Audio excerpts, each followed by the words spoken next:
తెలంగాణకి వెళ్ళి మీరేదో ప్రదర్శన చేయాలని, ఊరేగింపు చేయాలనో, రేవంత్ రెడ్డిని కలవాలనో అనుకోవచ్చు. రేవంత్ రెడ్డి గారు మీ శిష్యుడో గురువో మాకు తెలియదు, కానీ మీకు ఆ చనువు ఉంది కాబట్టి ఏదో సాధిస్తారని చాలా మంది అనుకున్నారు.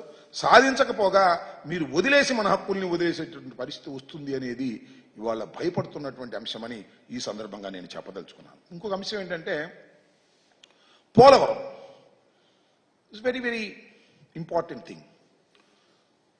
పోలవరం చట్టంలో మనకి, ఛత్తీస్గఢ్కి, తెలంగాణకి కొన్ని విభేదాలు ఉన్నాయి. ఛత్తీస్గఢ్కి అదేవిధంగా ఒరిస్సాకి ఉన్నటువంటి వివాదాలను ఆల్మోస్ట్ ఆల్ పరిష్కార దశకు వచ్చేసాయి. పరిష్కరించుకునే పరిస్థితి వచ్చేసింది. మన జగన్మోహన్ రెడ్డి గారి చొరవ వల్ల పరిష్కరించుకునే దశకు వచ్చాం. వాళ్ళు తెలంగాణలో కొత్త సమస్య తీసుకొచ్చారు.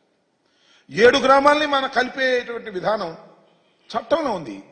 ఇవాళ చంద్రబాబు నాయుడు గారు, రేవంత్ రెడ్డి గారు, నేను లేకపోతే మోడీ గారు నిర్ణయించింది కాదు. అది విభజన చట్టంలో 7 మండలాలు తీసుకెళ్లి ఆంధ్రప్రదేశ్లో కలిపితే తప్ప పోలవరం నిర్మాణం సక్రమంగా సాగదు. ఇది ముంపుకు గురయ్యేటువంటి ప్రాంతాలు. అవి ఒక ప్రాంతంలో ఉంటే ఘర్షణలు వస్తాయి లేదా విభేదాలు వస్తాయని కలిపేశారు. వాడిని అడుగుతున్నారంట వాళ్ళు. ఇది అడగడం తప్పో రైటో చెప్పాలి కదా.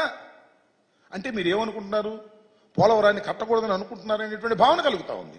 ఎందుకంటే ఒకటి, వాళ్ళు అడుగుతున్నారు, మేము ఇస్తాం అనేటువంటి మాట వాళ్ళు మాట్లాడుతున్నారు. చాలా ద్రోహం అని చెప్పి ఈ సందర్భంగా నేను మనవి చేస్తున్నా. చంద్రబాబు నాయుడు గారి కంఠం పెద్దది కావచ్చు, చంద్రబాబు నాయుడు గారిని సపోర్ట్ చేసేటటువంటి పత్రికలు విరివిగా ఉండవచ్చు, మీడియాలో ఆయన ఎక్కువగా చెప్పవచ్చు, కానీ పోలవరానికి ద్రోహం చేసేటటువంటి కార్యక్రమం నారా చంద్రబాబు నాయుడు గారు చేస్తున్నారు అని మరొక్కసారి ఈ సందర్భంగా చెప్పదలుచుకున్నాను, మనవి చేస్తున్నా. 7 మండలాల్లో కొన్ని గ్రామాలను తీసుకువెళ్ళేట్టు కలిపేటటువంటి ప్రయత్నం చేసేటటువంటి ఒక దారుణమైన నిర్ణయానికి ఇవాళ చంద్రబాబు నాయుడు గారు రావడం అనేది చాలా దురదృష్టకరం. ఇది ద్రోహం అని కూడా ఈ సందర్భంగా మనవి చేస్తున్నాం. అంతేకాదు, మీ అందరికీ తెలుసు గోబెల్ ప్రచారం. చంద్రబాబు నాయుడు గారికి అది చాలా మెరుగ్గా ఉంటుంది. ఎందుకంటే ఆయనకి 1, 2, 3, 4 పత్రికలు ఉన్నాయి, అలాగే 2, 3 ఛానల్స్ ఉన్నాయి. ఒకే వార్త వండేస్తారు భయంకరంగా. ఇవాళ కూడా వారికి ఉన్న పత్రికల్లో రివర్స్ టెండరింగ్ రివర్స్ కొట్టింది అంటే వాళ్ళు చెప్పదలుచుకుంది ఏంటంటే పోలవరం ఈ దశకు రావడానికి కారణం, ఈ దశ కంటే సంక్షోభంలో ఉండడానికి గల కారణం జగన్మోహన్ రెడ్డి గారు రివర్స్ టెండరింగ్ వల్లే జరిగిందని మా మీద ఆపాదించేటువంటి ప్రయత్నం చేస్తున్నారు. నేను అనేక సందర్భాల్లో చెప్పా, మళ్ళా చెప్తున్నా, కాంట్రాక్టర్ను మార్చడం వల్లనో రివర్స్ టెండరింగ్ వల్లనో పోలవరం ప్రాజెక్టుకు నష్టం జరగలేదు. మరొక్కసారి చెప్తున్నా, కాంట్రాక్టర్ను మార్చడం వల్లనో రివర్స్ టెండరింగ్ వల్లనో పోలవరానికి నష్టం జరగలేదు.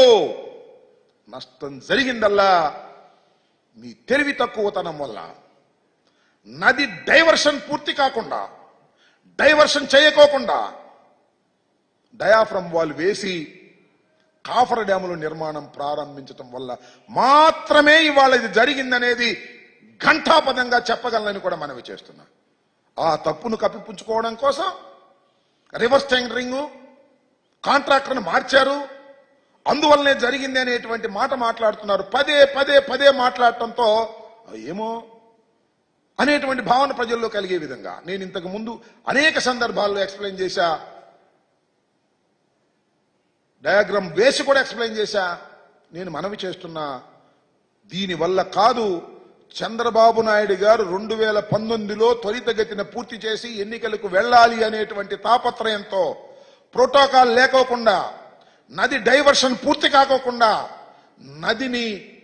నది మధ్యలో కాఫర్ డ్యాములు వేసేటటువంటి ప్రయత్నం చేయటం వల్ల మాత్రమే ఈ తీవ్రమైనటువంటి నష్టం జరిగింది. ఇవాళ నష్టం జరగడానికి ప్రధానమైన కారణం చంద్రబాబు నాయుడు గారు, వారి ప్రభుత్వం 5 సంవత్సరాలు చేసినటువంటి విధానం అని కూడా ఈ సందర్భంగా నేను చెప్పదలుచుకున్నాను. పోలవరం మీద చంద్రబాబు నాయుడు గారికి చిత్తశుద్ధి లేనే లేదు. పోలవరంలో వచ్చేటటువంటి డబ్బుల మీద మాత్రమే ఆయనకి చిత్తశుద్ధి ఉంది అనే విషయాన్ని మరొకసారి గుర్తు చేస్తున్నాను. నేను చెప్పింది కాదు, వారి పార్ట్నర్గా ఉన్నటువంటి మోడీ గారే అది ఏటీఎంగా ఉపయోగించుకుంటున్నారనేటువంటి మాట చెప్పినటువంటి సందర్భాలు ఉన్నాయని కూడా ఈ సందర్భంగా నేను మనవి చేస్తున్నాను. కాబట్టి ఇప్పటికైనా నేను సవినయంగా చంద్రబాబు నాయుడు గారిని, తెలుగుదేశం పార్టీని, ప్రభుత్వాన్ని రిక్వెస్ట్ చేస్తున్నాను. ప్రజల్లో తీవ్రమైనటువంటి అనుమానాలు ఉన్నాయి. దానికి కారణం మీరే, ఎవరు కాదు. మీరే ఒక లెటర్ రాసి ఆహ్వానింపజేసుకొని మీరే వెళ్ళడం, మీరే మాట్లాడడం, మీరు మాట్లాడిన తర్వాత ఏమో వారు మాట్లాడక ముందే చాలా లీకులు ఇవ్వడం, ఇందాక నేను చెప్పినటువంటి అనేక అనుమానాలు తెలుగు రాష్ట్ర ప్రజల్లో, ముఖ్యంగా ఆంధ్రప్రదేశ్లో ప్రజల్లో తీవ్రమైన నష్టాన్ని చేసేటటువంటి డిమాండ్స్ వారు పెట్టారని, మీరు కొన్ని డిమాండ్స్ను అంగీకరించారనేటువంటి మాటలు పత్రికల్లో వస్తున్నాయి. దీనికి క్లారిఫికేషన్ ఇచ్చుకోవడం మీకు మంచిదని మనవి చేస్తున్నాం. మాకు కాదు, మీకు మంచిది. లేకపోతే మీరు నష్టం చేస్తున్నారు రాష్ట్రానికి అనేటువంటి భావన, రెండు కళ్ళు కాబట్టి రెండింటినీ సమానంగా చూసుకుంటున్నారు, అవసరమైతే మన రాష్ట్రంలో ఉన్న కొన్ని హక్కుల్ని వారి రాష్ట్రానికి ఇస్తారు అనేటువంటి భావన కలిగేటటువంటి అవకాశం ఉన్నది. కాబట్టి సత్వరమే మీరు సమాధానం చెప్పండి. మీరు సమాధానం చెప్పకపోతే ఎవరు అనుకోవాల్సింది వాడు అనుకుంటారు. తీవ్రంగా మీకే నష్టం ఈ ప్రభుత్వానికి జరుగుతుంది, రాష్ట్రానికి జరుగుతుందని కూడా ఈ సందర్భంగా నేను చెప్పదలుచుకున్నాను. కమిటీ వేశారు. అదేదో పూర్వం ఏదో సినిమా మన టీవీలో వచ్చేది ఋతురాగాలని సీరియల్, ఎన్ని సంవత్సరాలు నడిచిందో అన్ని సంవత్సరాలు నడిచింది.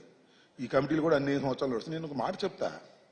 ఆల్రెడీ జగన్మోహన్ రెడ్డి గారు మాట్లాడటం, కేంద్రంతో సిఎస్లతో మీటింగ్ వేయటం, బేడీతో ఒక కమిటీని వేయటం, కొంతవరకు ముందుకు వెళ్ళినాయి. మళ్ళీ వెనకొచ్చారు. మళ్ళీ రేవంత్ రెడ్డి, చంద్రబాబు నాయుడు గారు కూర్చొని మాట్లాడుకోవడం, ఏం జరిగిందో ఎవడో చెప్పకుండా పారిపోయి రావడం. This is not at all correct. ప్రజాస్వామ్యంలో ఇది కరెక్ట్ కాదు. ఒక ముఖ్యమంత్రిగా మీరు చేస్తున్నది కూడా కరెక్ట్ కాదు అనే విషయాన్ని దయచేసి అర్థం చేసుకోండి. నేను మనవి చేస్తున్నా, ఎమ్మటే క్లారిఫికేషన్ ఇవ్వడం మీకు మంచిది, ప్రజలకు మంచిది. లేదు మా ఇష్టం, మాకు సాగుతుంది, మేము చెప్పాల్సిన అవసరం లేదు, అవసరమైతే తిరుపతి గుడిలో కూడా ఇచ్చేసేస్తాం, దైవాన్ని కూడా ఇచ్చేస్తాం, లేదా తీర ప్రాంతంలో కూడా ఇస్తాం, మాకు రెండు కళ్ళు, మా రెండు సమానమే, మా తెలుగుదేశం పార్టీ కూడా అక్కడ ఉంది కాబట్టి రాబోయే కాలంలో తెలుగుదేశం బాగా పెరగాలంటే మనం కొంత ఇస్తామంటే ఉపయోగం జరిగిద్దని పిచ్చి ఆలోచనలు చేశారా? ఎక్కడైనా పోతారు. అది ఆలోచించుకోమని ఈ సందర్భంగా నేను చెప్పదలుచుకున్నాను.